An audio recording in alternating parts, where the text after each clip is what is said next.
Bonjour à toutes et à tous. Aujourd'hui, dans cette vidéo, nous allons aborder 10 points très importants pour savoir ce qu'il y a dans un ordinateur si jamais vous voulez en acheter un. Ok, donc le premier point, c'est le système d'exploitation.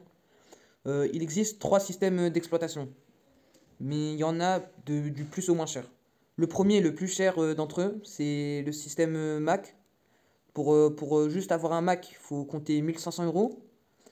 Le deuxième, c'est le système Windows. Ça, il y en a partout dans tous les ordinateurs. Dans la majorité des ordinateurs, vous allez le trouver.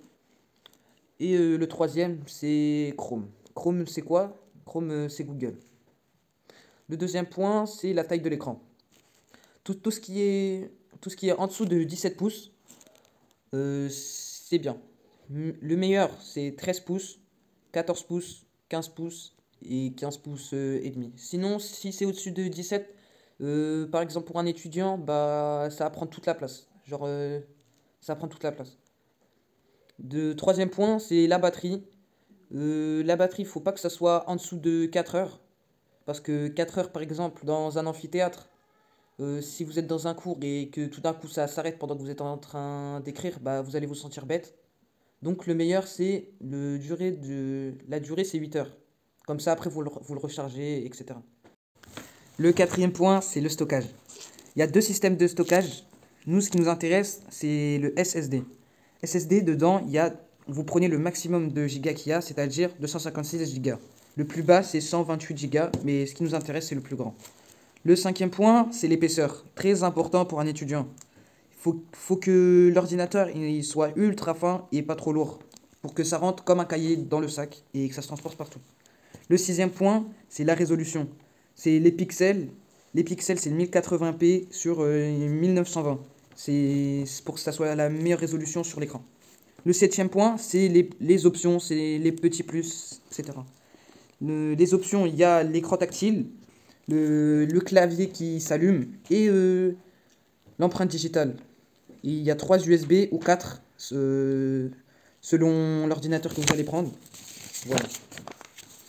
Le huitième point, c'est la carte mémoire. Ça aussi, c'est très important. Il y a différentes cartes mémoire.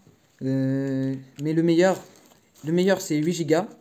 Et 16 Go, c'est très cher. Il ne faut pas prendre en bas de 8 Go. Parce que sinon, ça va prendre trop de temps à charger, etc.